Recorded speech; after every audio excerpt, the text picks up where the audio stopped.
Ladies and gentlemen, welcome to the Founder Hour podcast. And this podcast is brought to you by Outer. Outer makes the world's most beautiful, comfortable, innovative, and high-quality outdoor furniture, all from sustainable materials, and is the only outdoor furniture with a patented built-in cover to make protecting it effortless. From teak chairs to fire pit tables, everything Outer makes has the look and feel of what you'd expect at a five-star resort for less than you'd pay at a big box store for something that won't last. Pat, and you know how much I love five-star resorts. Oh yeah, I do. And as you know, Pat and I spend a lot of time outdoors, and we love hanging out on our outer couches. We're certain you'll love it too. For a limited time, get 10% off and free shipping at liveouter.com. This is Outer's best offer anywhere. Anywhere. Only available to the Founder Hour listeners. Get 10% off and free shipping at live, O-U-T-E-R. Let me say that again for all you alphabet geeks. Live, OUTER.com/the Founder Hour. That's liveouter.com/the Founder Hour. Terms and conditions apply. Hey everyone, before we get into the episode, just a quick reminder, if you enjoy what you hear, please follow us on Apple Podcasts, Spotify, or wherever you get your podcasts. That way you get notified when new episodes drop. You can also follow us on Twitter, Instagram, LinkedIn at The Founder Hour. Let's get into it. Our guest today is Chriselle Lim. Chriselle is the founder of the Chriselle Factor, a YouTube channel and blog she started in 2011. Formerly a stylist and magazine editor, she started the blog as a passion project which evolved into a fashion, beauty, and lifestyle content network followed by hundreds of thousands of people. Eventually, she would go on to launch Boomo, which brings licensed, education-based childcare to the workplace, as well as acquire Phlur, a luxury fragrance house where she serves as its creative director. Phlur has been quite the hit. Their missing person perfume is repeatedly sold out in the United States and has amassed a 200,000 person waitlist. We spoke with Chriselle all about her upbringing and the journey leading up to this point.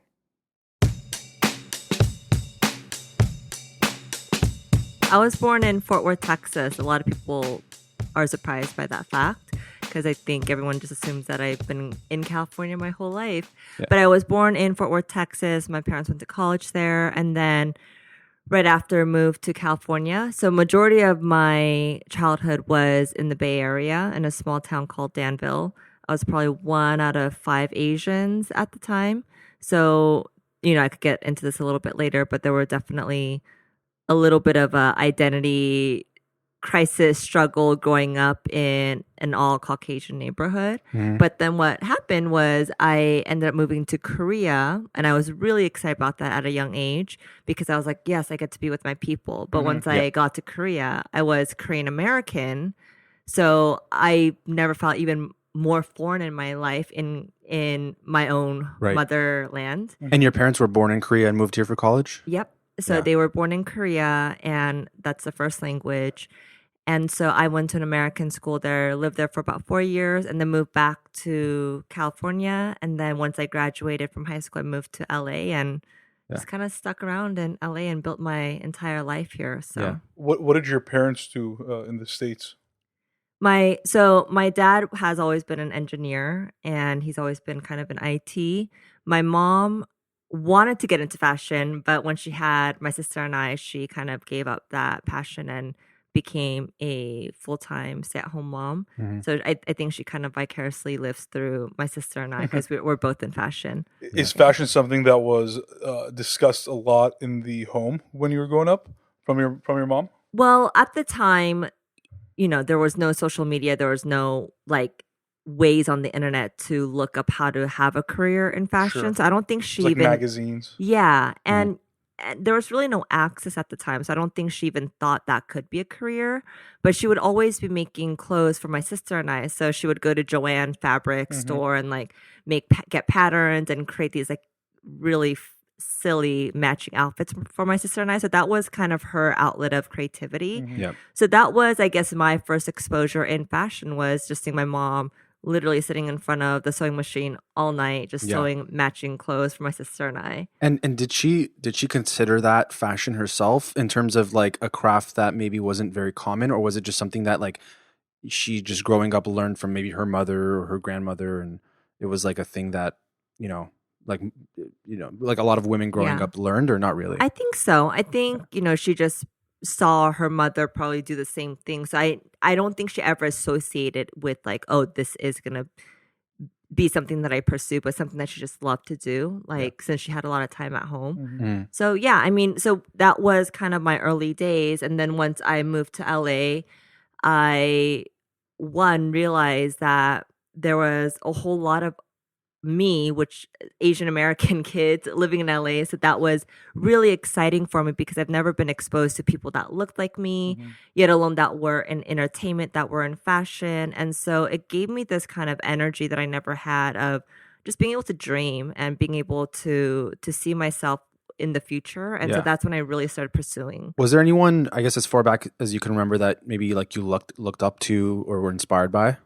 The only person who I saw on mainstream entertainment media, who's actually one of my closest friends now. Her name is Suchin Pak. She was the first MTV VJ.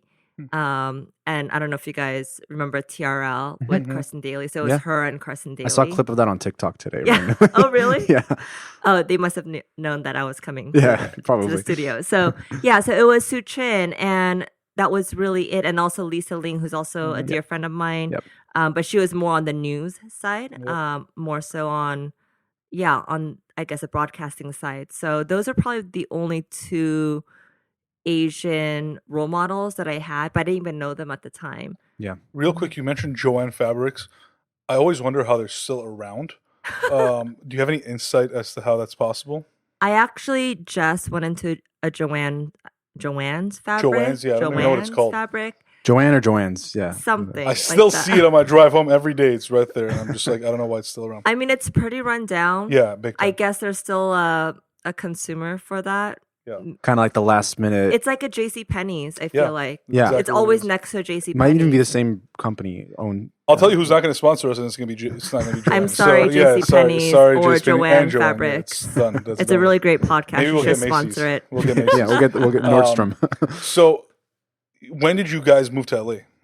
So I moved to LA right out of high school. And so I knew that I wanted to not live in the Bay Area anymore. So I wanted to just come to LA. At the time, I didn't know that I wanted to be in fashion, but it was still a way for me to be close enough to my family, but still far away. And enough. this was around what year? God, what year did I graduate high school? You don't have to tell us that, but I was just wondering what year you came. Well, that was the year that I moved. So I would Graduated high have 2000. I'm 38, so Yeah, so probably 2002. 2002. I Yeah. think it was 2003 actually. 2003-ish. So Yeah. now you're 37. So 2002. We'll give you that.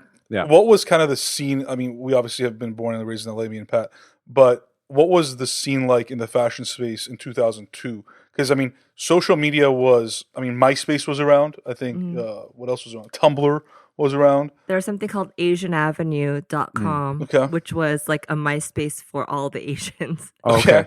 I mean, yeah, Yeah. that We did not know about that social one, yeah. networking thing was just maybe starting to take Yeah. off at that time. But Yeah. MySpace was also just for college students at that time. I don't know if you Yeah. remember. Interesting. Yeah. Yeah. Yeah. Yeah. I think it, no, it's not. That was Facebook. Facebook. Yeah. Facebook. Yeah. Yeah, 2004, I think, is when Facebook Yeah. started. So it's like started. right around the social media like Yeah. emergence. Right. Yeah. So fashion then, for me, again, I was in college just aspiring to somehow get my foot in the door in fashion, but it was really not accessible at all. The only way to access fashion at the time was through magazines. And that's when I think really the height of print editorial magazines was there. And maybe there was, I think, style.com where you could see all the collections on the fashion shows. I think that's about it, to be Yeah. honest. There You're was, talking about like Vogue and Elle and those types, like Cosmopolitan. and like even those types- Vogue.com and Elle.com didn't really exist then. It was just the glossy print magazines. Yeah. Mhm. So I remember just living at the bookstores and buying all the magazines and studying the collections. Yeah. And when I moved to LA, I didn't know anyone, but I did a lot of internships. And so through my internships, I met some stylists and then I started assisting them. And then one thing led to another. And I think that's really why I wanted to come to LA, because I knew that there were a lot of people in fashion in LA. Mhm. And so, yeah, it was really hard back then to really understand or get your foot in the door in fashion at all. Yeah. Really. You know, having moved around a bunch, you know, living in, you know, Texas and then Northern California and then Korea and then LA, you mentioned like having this kind of identity thing that you're like, or like fitting in type of thing, but did you make friends pretty easily? Like, were you someone that was pretty, you know, like, would you go up to people and like talk to them, or were you pretty like closed off? I was a shy kid. I was a very shy, awkward, insecure Asian child. And I think the only way I was able to make friends with people was to dress really well. So I remember saving up all of my money, and I've worked pretty much my entire life. Even in high school, I had, you know, odd jobs just to be able to shop. And so I would save up all my money to buy all the trendiest outfits just because that was my way to fit in and to get compliments at the time. You know, in high school and middle school, And what were those brands at the time? Juicy Couture, Yep, the tracksuits with the rhinestone on the butt. Yes. Yeah. Juicy in the back. Yep. Yes, Juicy. Yep. What else? I spent all my money on Juicy Couture. That was That was it. That was brand. enough. That was it. Yeah. Yeah. And so I always say fashion was kind of my armor back then because I was so insecure about how I looked. I looked so different. I was extremely tall for my age. I didn't really grow into my body until way later. And so I would always be dressed to the nines. And I think I won like the best dressed award in high school. And superlatives or whatever. Yeah. And I think a lot of people associate that with confidence, but it was actually because I was so not confident that it forced me to go in that path. And that's what I was going to ask you is, so I don't look like a fashionista at all, and I'm not. But I mean, you got the Patagonia. That's true. I got the Patagonia. Yeah. But in college, I took a fashion and communication class, and that was just my way of being around like 100 and literally it was a 200-person class, and it was 199 women, and it was just like a nice little hack. But I remember we talked a lot about like just, you know, that's the first thing you see, right? When you see somebody, you know, you see how they're dressed. I mean, if you don't know them, especially, it's right, the outward appearance, whether or not that's right or wrong, it's just, it is. Did dressing well, having that good style, you know, whatever the trends were at the time, did that boost your confidence at all, or did it start boosting your confidence at all? Were you becoming more social? I think, because I always say true confidence doesn't really come from external values, but I think at the time it did the job for what I needed at the time, Right. which was trying to fit in. But I think true confidence didn't really come until like really recently, like through the later years, because I think you really have to understand who you are. But yeah, at the time it did give me the confidence that I need to walk into a party or like go out with my friends and feel good and not insecure. So yeah, it did. But I don't think I really understood the true meaning of If you could, Yeah.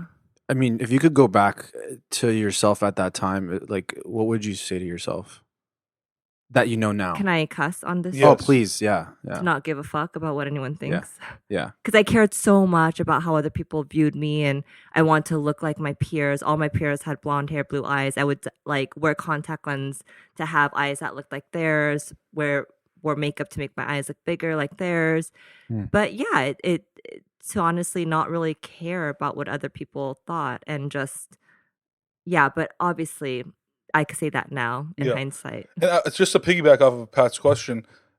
Do you, like going back, do you think that had you not been in those situations, had you not been, you know, an Asian American or just Asian, like, and had to deal with those challenges, that you would have been the person that you are today?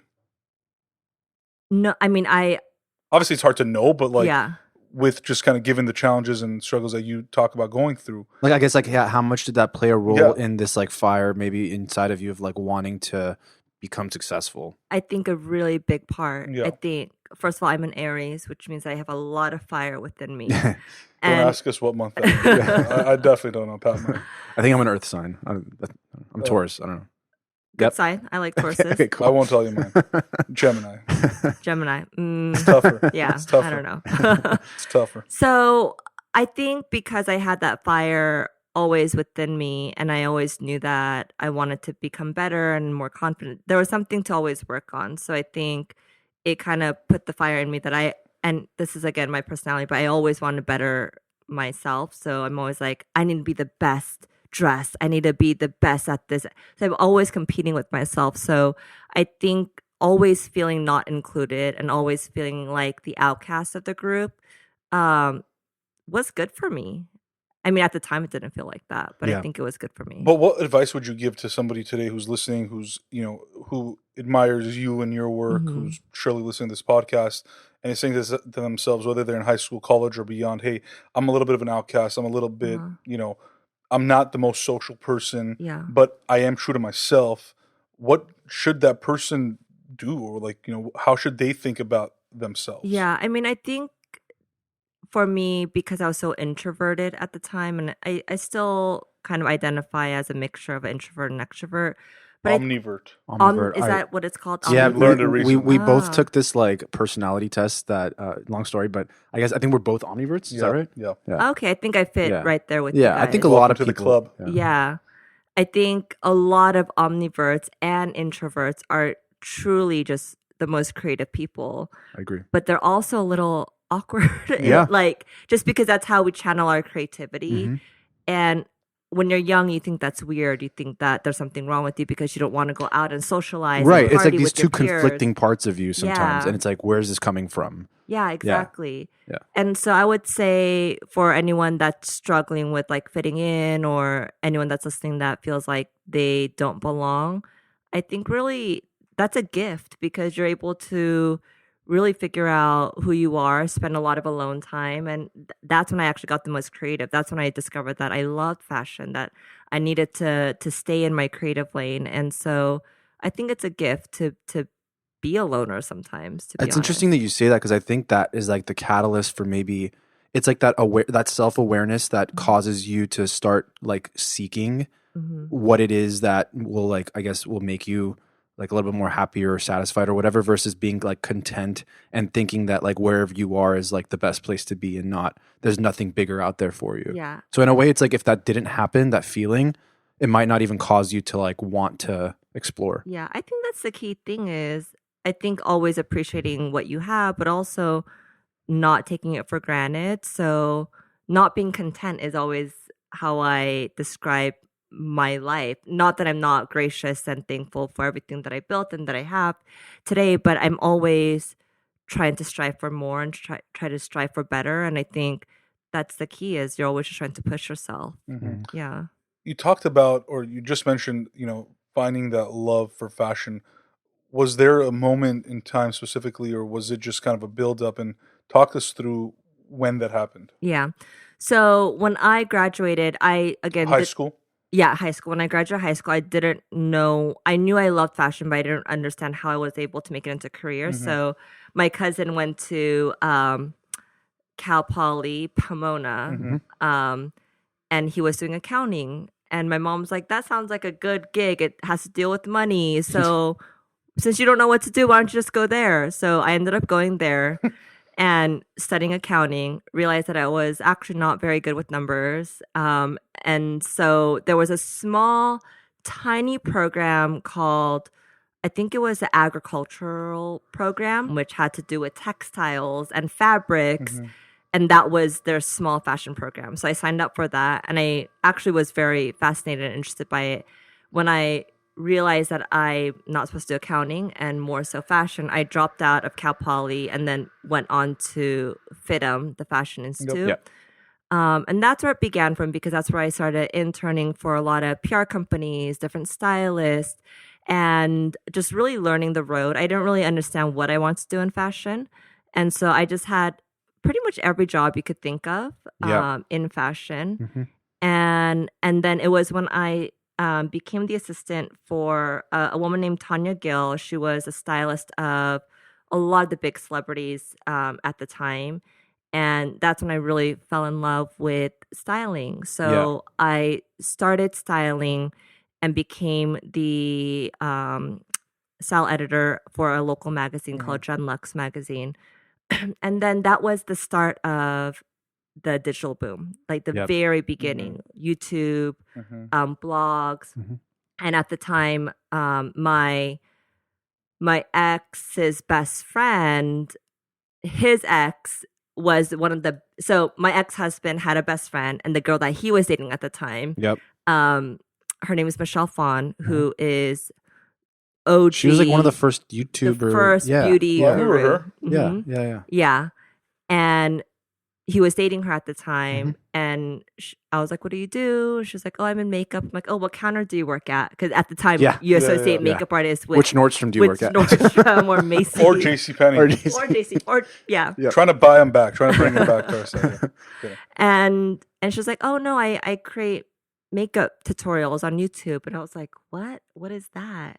Yeah. And then so she showed me, and I just became so fascinated. And she was like, there's really no one doing that for fashion. She's like, let me help you make like one fashion video. And I was like, sure, why not? I was in college at the time at FITM, and that video went viral, I think, within like 3 days. It had over 1 million views. Wow. And a million views is still At a the lot time today, was but at the crazy. time it was crazy, Yeah. right? Yeah. And so because I was in the magazine world, I was accumulating, okay, this was like, if 1 million readers were reading this magazine, like 1 million people would just watch my video. Yeah, crazy. And it was how to like tie a scarf. And so that's when I was like, there's something here. And so I continued to do this. I started to create fashion videos. And then I realized that as a one-woman show, I wasn't able to create enough videos at the time. So I started my blog, and it was called the Chriselle Factor. And those two kind of grew together. And that was the start of the digital boom, fashion blog, YouTube channels, and brands were starting to take notice. And then, that was 15 years ago. So, Chriselle, this is an obvious question because I feel like people would know what it is, but they might not. What defines styling? Like, what is it exactly? Styling? Styling, yeah. When you say like, you got into styling, you were working for a stylist. What is the day-to-day? What does that job entail?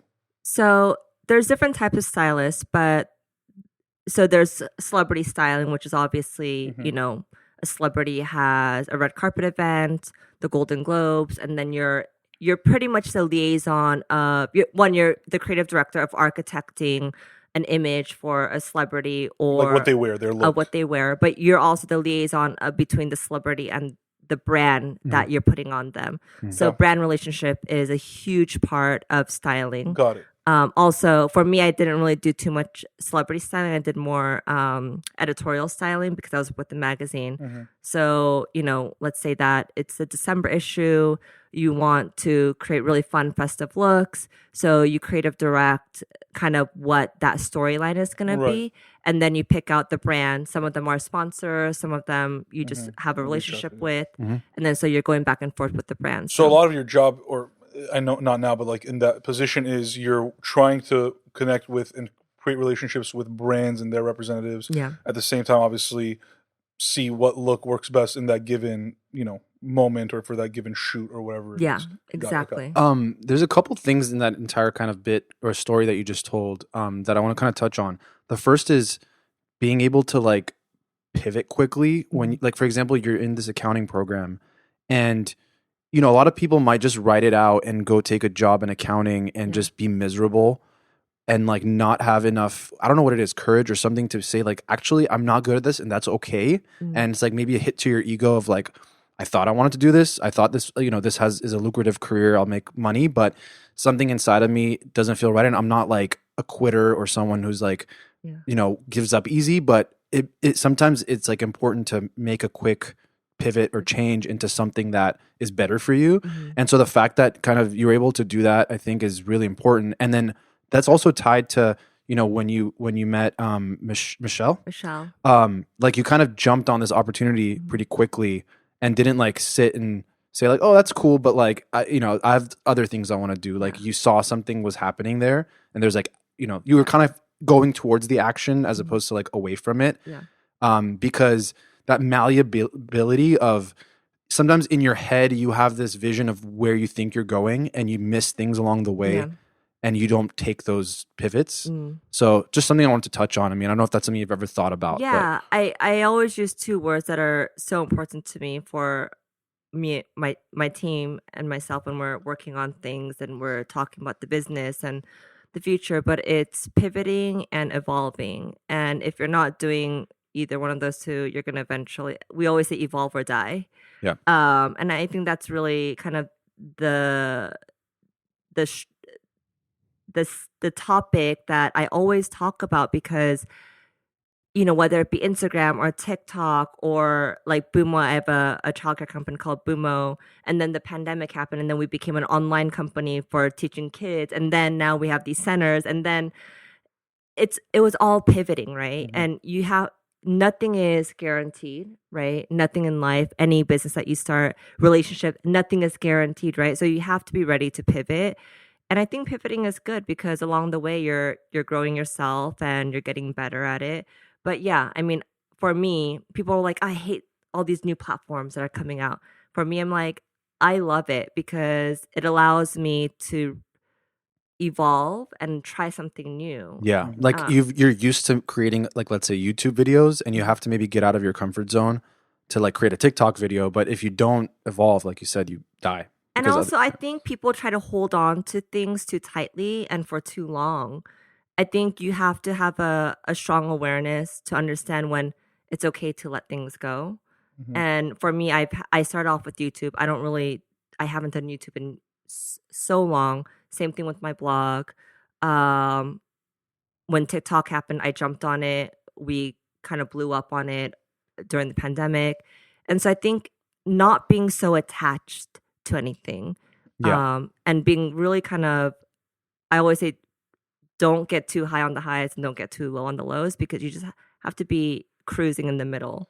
What allows you to make those decisions? I mean, and how quickly do you make them? For example, with the TikTok or YouTube to Instagram to TikTok transition, like, is there some sort of a process, or is it just like, all right, we're doing this YouTube thing, we're going to keep it going, we've got to jump on TikTok, all right, time for YouTube to die? Like, I mean, talk us through that process. I think you have to give everything a chance. I don't think it's fair to just like drop something like out of nowhere for no reason at all. So for me, I give it my all to the point where I'm like, okay, my time and effort there's no ROI in this anymore. Like, I'm just wasting my time at this point, and time is always working against me, because that's all of us, we don't have enough time, right? Yeah. And so I think you just have to kind of weigh that out to see if it's worth it. And also be patient enough in the beginning to give it some time to grow. Yeah. Do you think that it's hard? Like, I just think, and I hate to bring it back to JCPenney, but it's actually like a real reference here. But like with JCPenney and Macy's for very long, like in that space, they didn't really have to evolve much, right? Like they brought new brands on and in, and over time they kind of just do the same thing. But so far until a certain point, they were doing all right. Versus you look at today's businesses and today's creators, it just feels as though there needs to be constant change, constant pivoting. You're building a brand, but your platform is changing all over, like all the time. Yeah. Right? You're no longer in the office. Okay, you're remote. Now you're on TikTok. Now you're in the metaverse. Now you're on GPT-4, whatever, ChatGPT, whatever it's called. But it's like, it's constantly changing. Yeah. Do you think that it has become harder now today to be a creator, to be an influencer, to be a business and a brand versus early 2000s, mid early 2000s? I actually think there's more opportunity now, just because there's just, again, the industry has evolved and grown so much that there is a chance for you to actually make it if you wanted to try. But yes, it does feel very scattered, right? And it feels like there's a lot of everything right now. Yeah. But I think the messaging you really have to get right is, what are you trying to say here? Like, what's your thorough line? What's your consistent messaging? For me, it's evolved, right, over time. Like for me, when I first started, it was all about fashion on a budget because I was in college, and then I went into luxury fashion, and then I had kids, so then it became more about motherhood. And now that I'm divorced and kind of going through this period of my life, I'm trying to showcase women can go through hardships and still have an amazing life. So I think having a strong messaging, it doesn't matter what platform it's at, but you have to look at yourself, whether it's JCPenney's or Macy's or myself or you as a brand as a whole. Like, they should be able to look at them and be like, oh, she's all about wellness, motherhood, and fashion. So no matter Like, what platform a clear, you're like, messaging. exactly Clear, but also Yeah. like the authenticity of it. It's like whatever you're actually going through in your life, that's kind of what you're choosing to focus on and connect with others on. And I think that like, so going back to that first video and like it going viral at that time, which I mean, 1 million views is like definitely viral at that time. Yeah. So, we see it more today with new platforms like TikTok, where someone might get a lot of views or like a video might go viral, but they're not able to really like ride that wave for a long time. But you built like a sustainable career out of that, out of like the videos and then the blogging and then the companies now, but like it all kind of led to that point. Yeah. And so I think that clearly like you were kind of, you had like a deeper thing that you were trying to like connect with people on, and it wasn't just like this video or that video. Yeah, and I think it's the connection with people. At the end of the day, people watch, they will keep coming back because I always say it's either you're entertaining, they're learning something, or they're getting something out of you. Virality is luck, right? It's pure luck. You can never plan for virality. If we all knew how to go viral, we would be doing that all day long. Yeah. But we don't. So you can never bank off of going viral in hopes that that's going to make your career. And even if you do go viral, it doesn't. It's fun, but it's not going to make your career. It also doesn't last, like you said. Yeah, it doesn't last. And so it's really about the community that you're building, right? And the messaging and how you connect with them. For me, I'm very authentic to my audience of what I'm currently going through in my life. And they keep coming back for inspiration and motivation in that sense. Of course, fashion too. But I think having that clear messaging of what you stand for is why they're going to keep coming back. This episode is brought to you by More Than Profit. If you enjoy the Founder Hour, we think you'll enjoy this podcast too. It celebrates entrepreneurs, investors, and leaders that are living and working with purpose. The host, Bryce Butler, sits down with his guests and shares personal stories about what it's like to succeed and even fail. But more than that, what motivates them beyond just profit to press forward in their work and as a leader. Check out More Than Profit wherever you get your podcasts or at www.morethanprofit.fm. All right, let's get back into the episode. So how long did you run the Chriselle Factor before starting the brands that you have today? The Chriselle Factor on YouTube was, I think it's been 5 years since we stopped. So probably about like 10 years. Well, That's including the blog, the website too? They were kind of Yeah. both like in tandem. Yeah. They were built together, and we're figuring out how we could, because I think the pendulum's always going back and forth, and I'm sure you guys have noticed this too. Like podcasts is massive, right?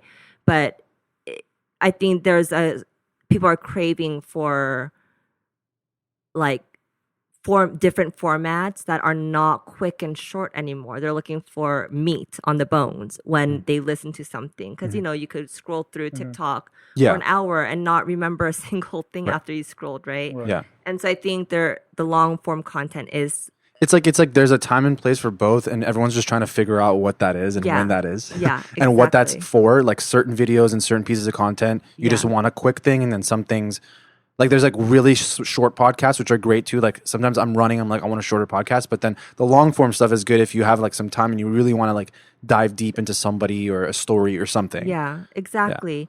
And so I think that's exciting. I've always been a big fan of long form because I think there's more storytelling abilities. I've always been about storytelling.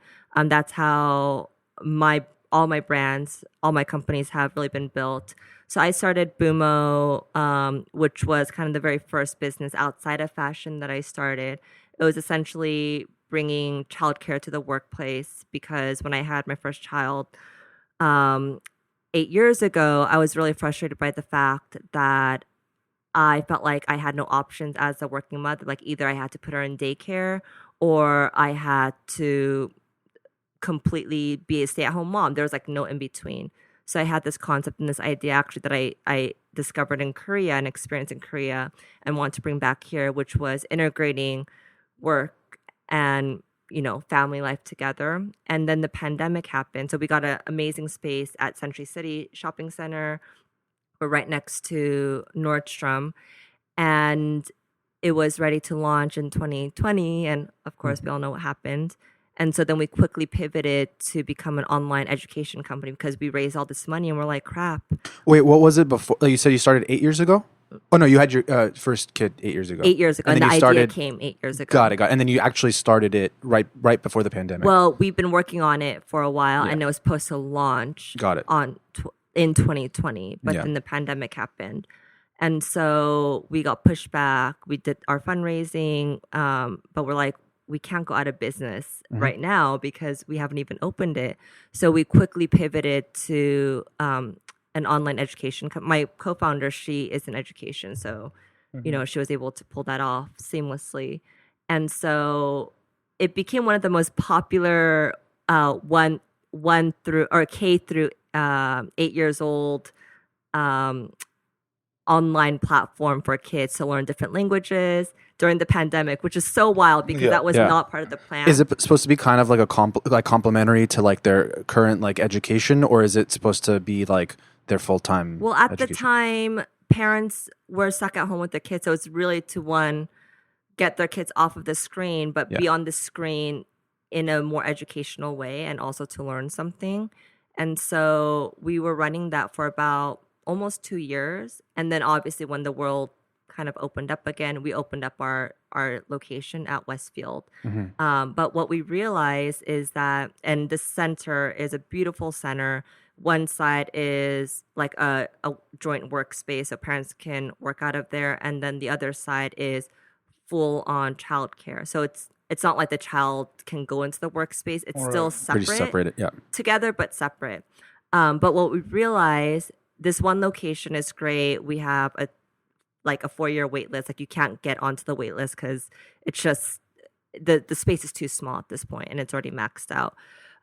So we're like, how do we grow this in a way where we don't have to keep opening up more stores because one, it's so expensive. It takes such a long time.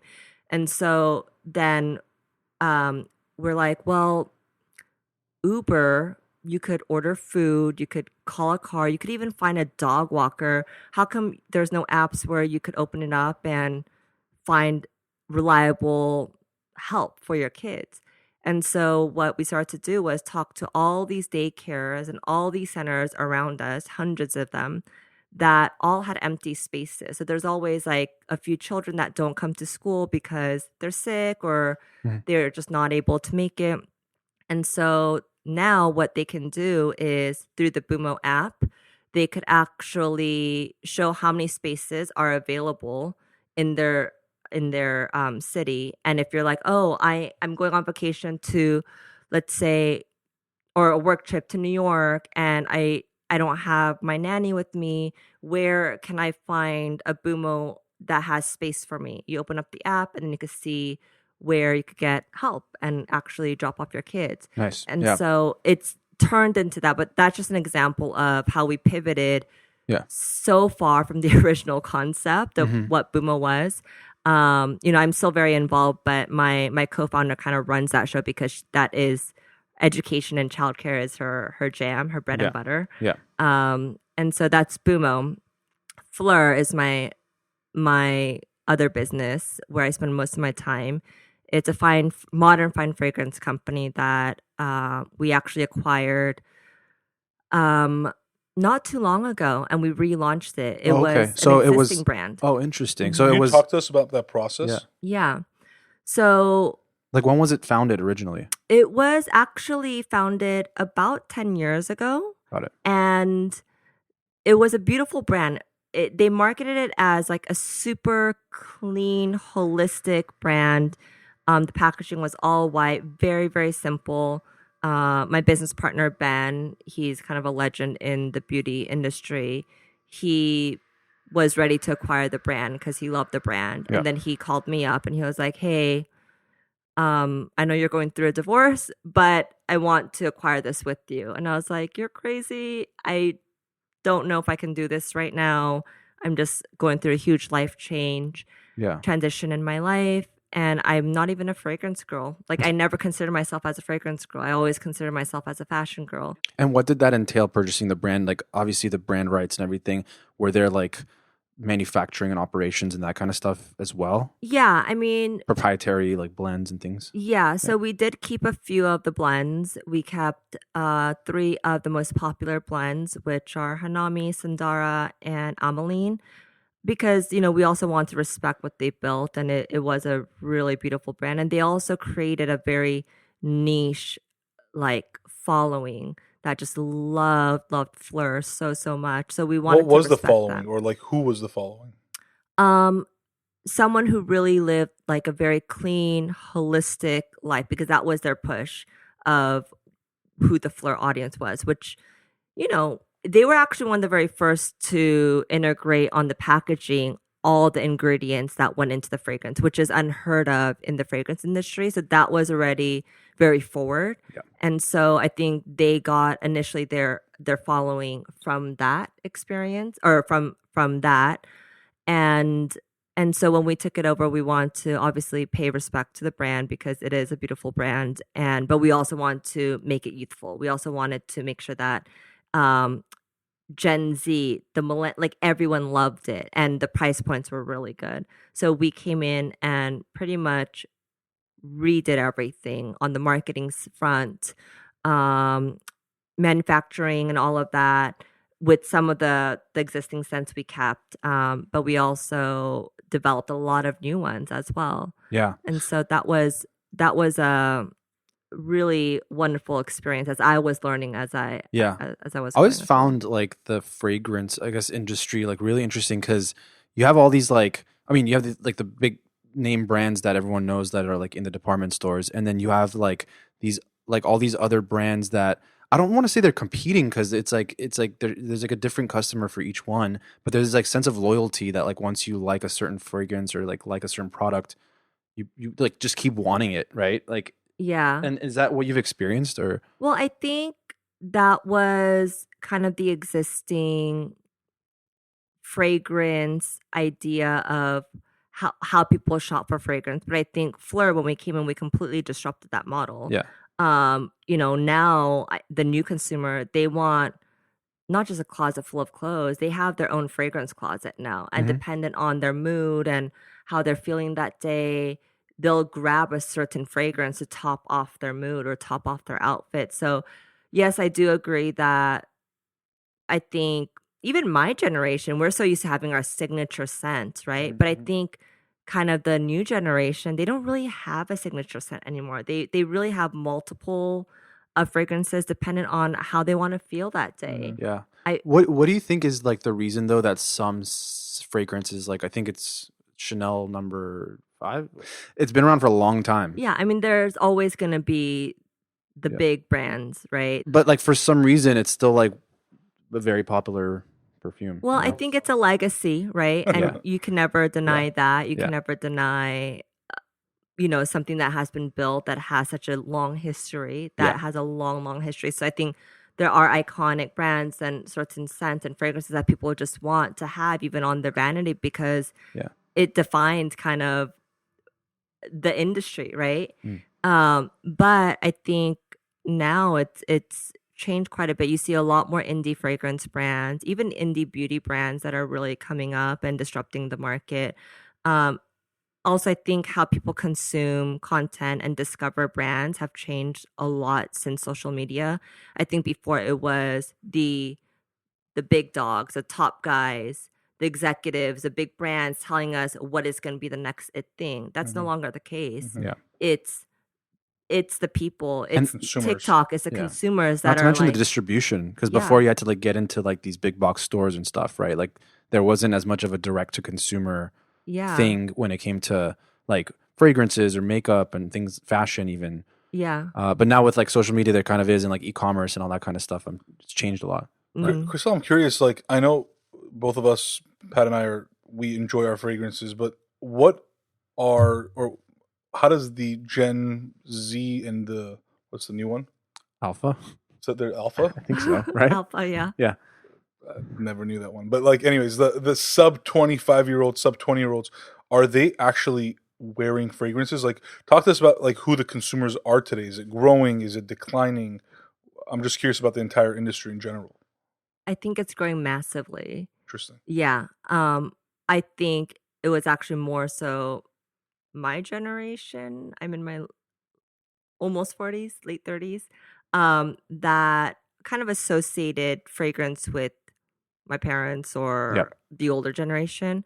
But my daughter, she's almost 9, and she is, and I mean, you could blame me, but she's obsessed with fragrance, and I don't let her wear it to school because I don't want her to like cloud up her classroom.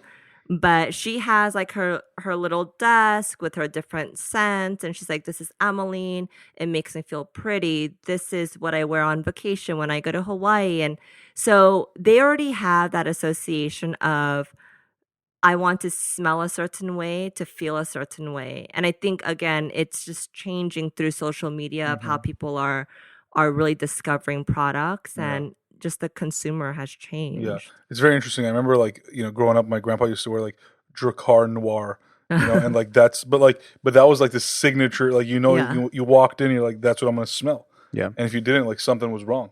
Like nowadays, it's what you said, right? Like even today, like I have a whole. I'm pretty, obsessed when it comes to it. But like, there's like 30 different options, and I'm like, I don't know what I'm feeling. Yeah. And I'll mix things up sometimes too. And I'm just like, Yeah, two like of this and fragrance 3 layering. of this. Yeah, like. That used I to don't be know a why. huge no-no, by the way. Like Yeah. that, Yeah. you're not allowed to do that before. But Yeah. now it's like all about fragrance layering, right? Interesting. Yeah. You gotta So try times it, have Pat. changed. Fragrance Yeah. layering. Didn't you make your own fragrance? I did make in my own Paris? fragrance in Paris. Oh, And wow. and I will say the perfumer, or whatever they're called, told me that I have a very good nose.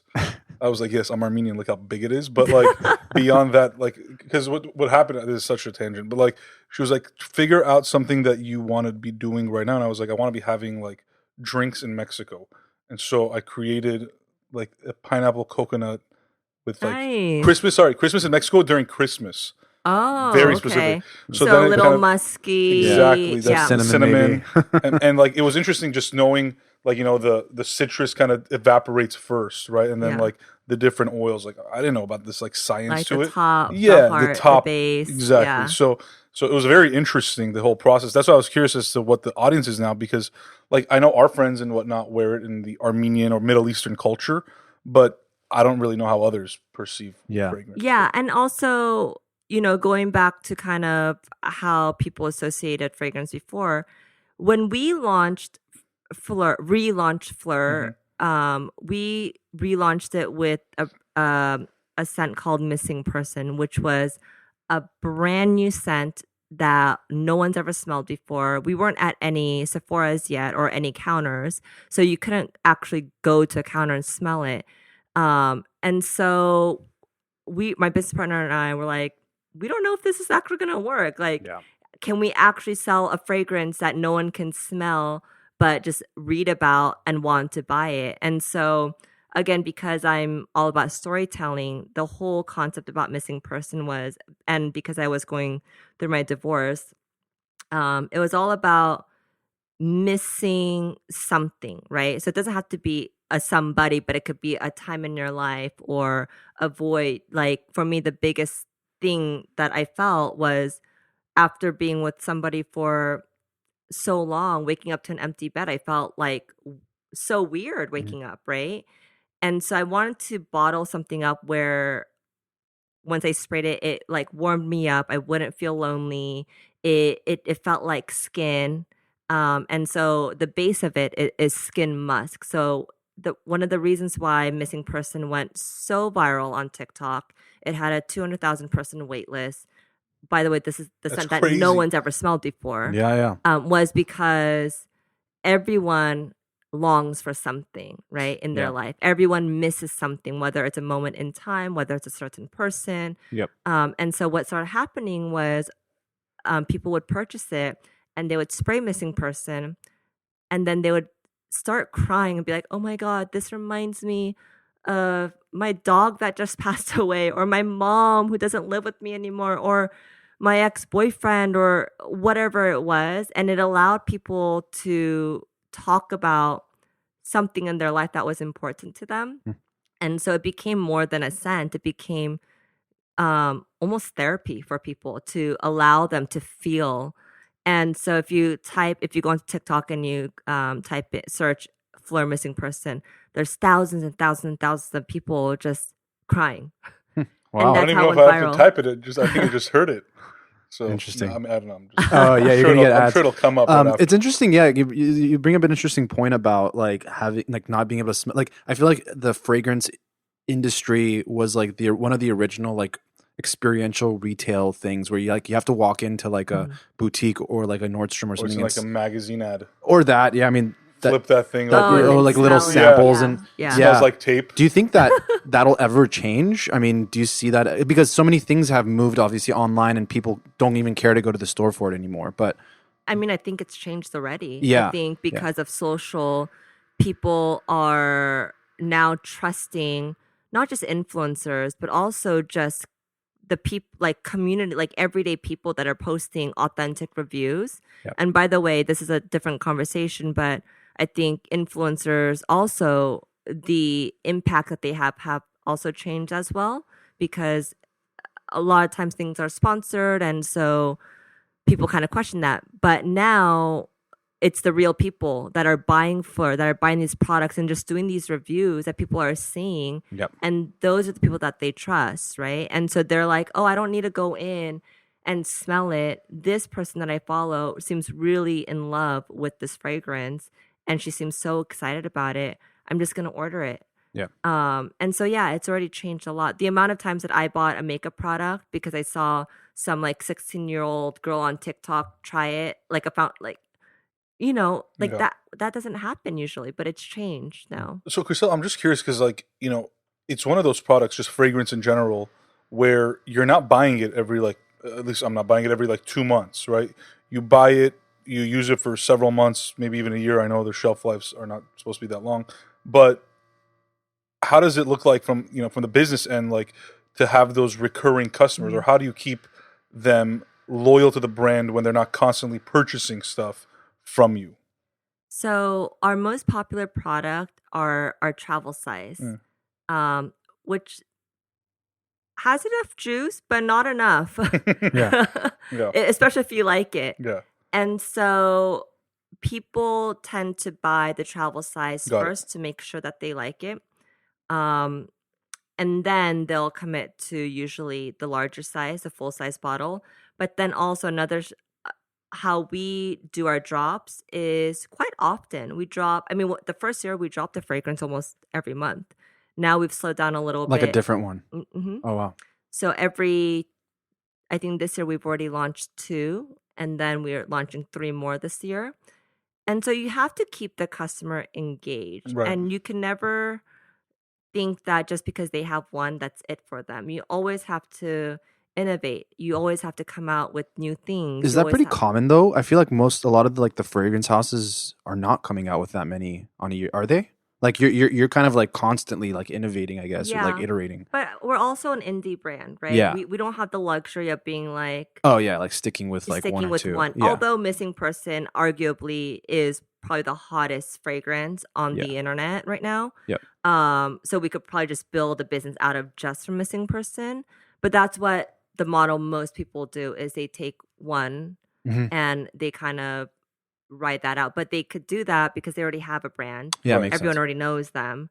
It's like, this is the Chanel fragrance. This is the Louis Vuitton fragrance. This is the whatever that is. And they don't have to do that many drops. For us, Yeah. we're a new young indie brand. So it's really important that we're continuing to innovate, continuing to come out with new juice. So I had a couple questions about the transition from, being this stylist influencer of heritage brands to, to fragrance and education. What was that transition like? Did you enjoy it? I mean, do you think that the platform and the audience you have built and had built helped in the success of the relaunch of Phlur and then the launch of the educational programs?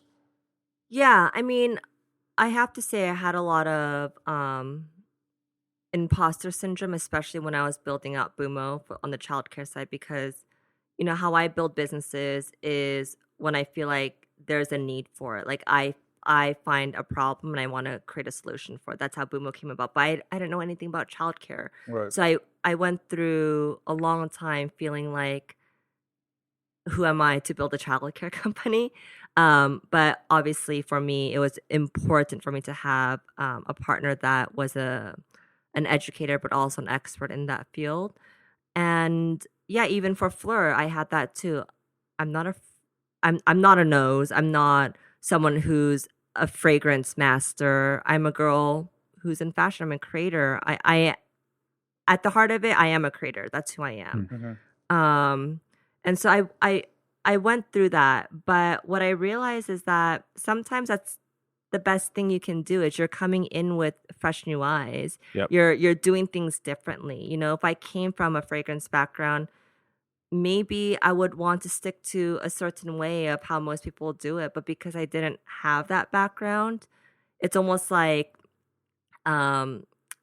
yeah, it's like, yeah, knowledge is power, but also sometimes when you just don't know what you're doing, it also, ignorance is sometimes bliss too. Yep. And so I kind of did it my way of how I would do it. And that was through storytelling. Right. Yeah. How much of your platform do you think benefited and benefits Phlur? Like, I guess another way of asking this question is, had you been not a creator, you're just Chriselle, you get this opportunity to buy this company and relaunch, how much harder do you think it would have been to get this to a place of success? That's a hard question, but I think I do have a little bit of a leg up because people know me, especially if they're in fashion and Right. beauty, and so they get exposed to it. But I also think people are more critical for that reason. They have certain expectations for people that are known to come out with certain things. And so I was really nervous because, you know, this is a new category that I've never been in. And I thought that when I launched it, people would give me a hard time about it. Right. Yeah. So there's good upsides and downsides to it, but I think ultimately it did help.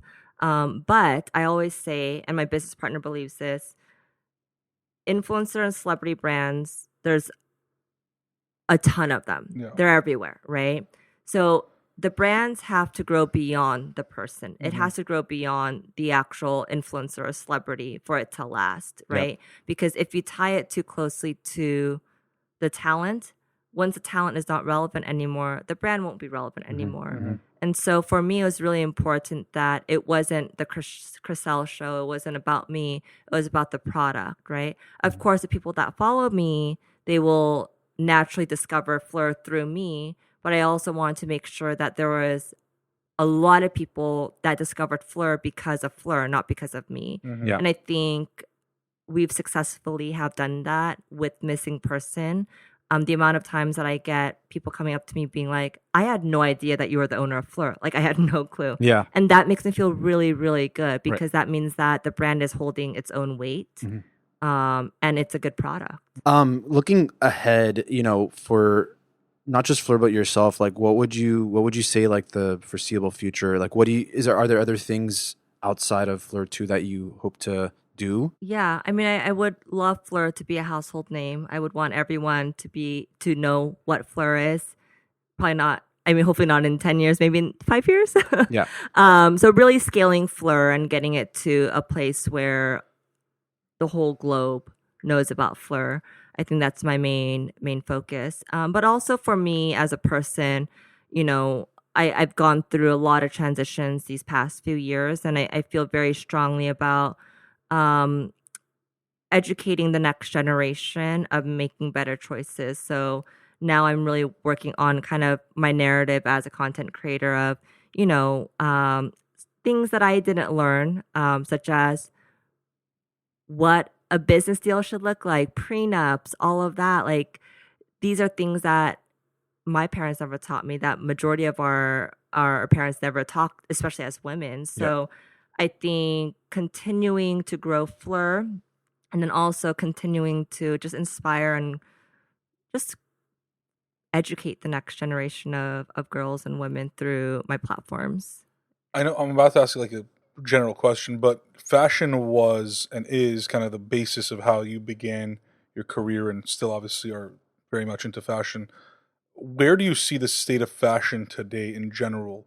Like especially coming out of COVID, I feel like there was almost like a lull in terms of creativity, Yeah. and not a lot of new ideas and new innovations in the fashion world. Not that I know much about fashion, but just following the major trends. Where do you see it currently, and then where do you see it kind of going from here? I think there's a lot of opportunity for emerging and new brands and designers now and new talent.